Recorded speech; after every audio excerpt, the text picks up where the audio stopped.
Hi, JimBob here from Cimmerian I've just been out for a morning run in sunny southeast London, and I thought I'd share some top running tips for you, especially if you are dealing with pain management, back pains, looking to use exercise as a complementary painkiller rather than taking ibuprofens and opiates and everything. And a little bit about my background.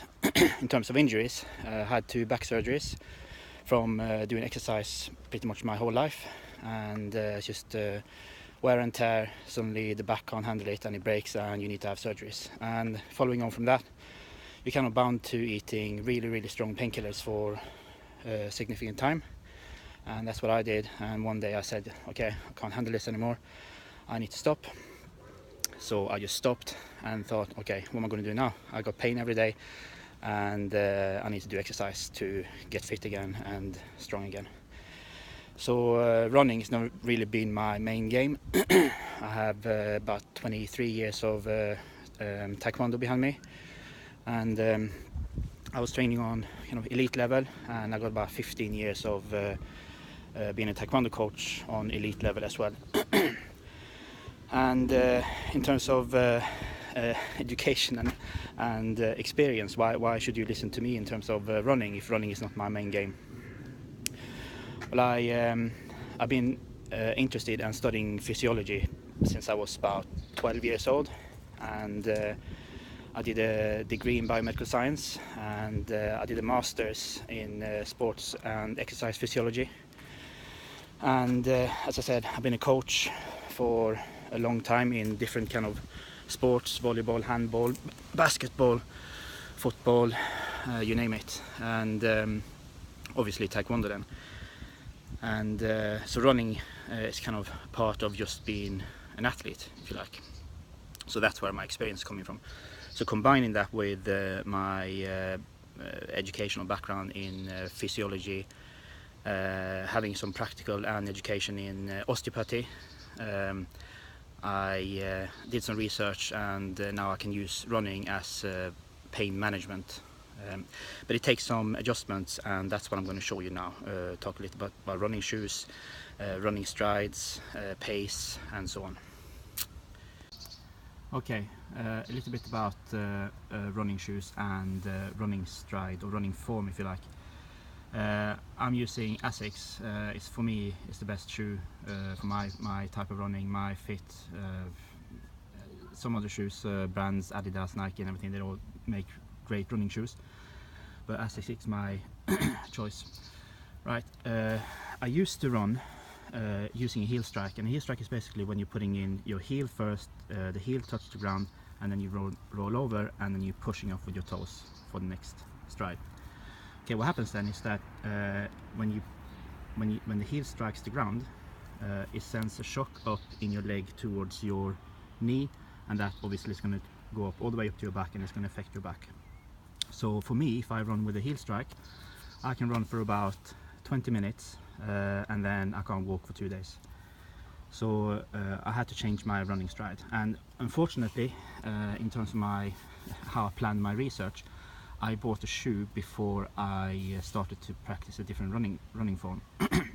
So this shoe is a little bit more suitable for heel strikes, and it's stable for people who are running with pronation, basically when your heel or your foot is tilting inwards as your foot is hitting the ground.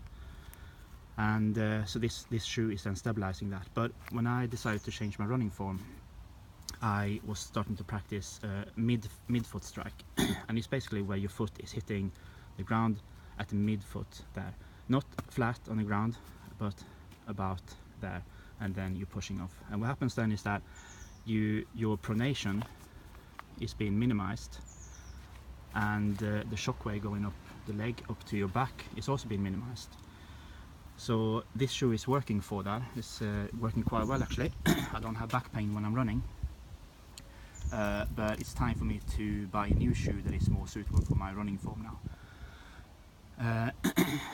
If we look at underneath the shoe, we can see where my shoe is being worn, and we can see that this is where I'm putting my foot down on the ground, and the heel is a little bit more, you know, not so worn down as the front foot.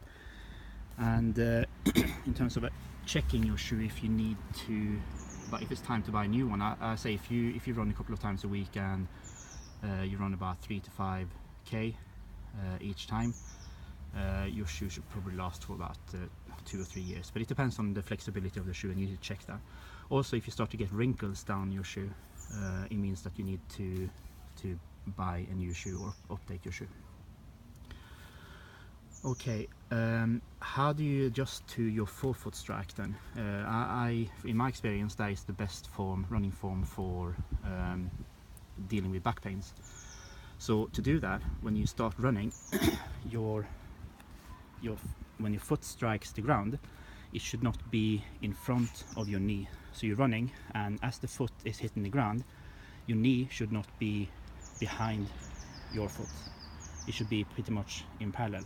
That means that your running stride, your length of your stride needs to be shortened. So you take shorter steps each time, and you adjust your pace with how fast your legs are moving. And it's really helpful for me to use music for that, so I can upload a playlist for the music that I'm using, and I'm basically adjusting how fast my legs are moving to the beat of that music, but my running form or the length of my each stride stays the same. So if I want to increase the pace, I don't take longer strides, because then that means I'm going to start to do a heel strike. Instead, I'm moving the foot faster. Okay, so I'm going to upload the playlist I'm using, and it takes some work to get used to this type of running. You're going to find that your calf muscles are going to ache a lot. You might get cramps. You might even pull a muscle. So you have to be very careful when you start running using this form, and you need to do some stretching and take it very easy. My recommendation for the surface you're running on is that you don't start to take on this running form on the road. It's better if you start to run in the park on the grass where you have a soft surface, and only run a short distance when you're getting used to running this using this stride.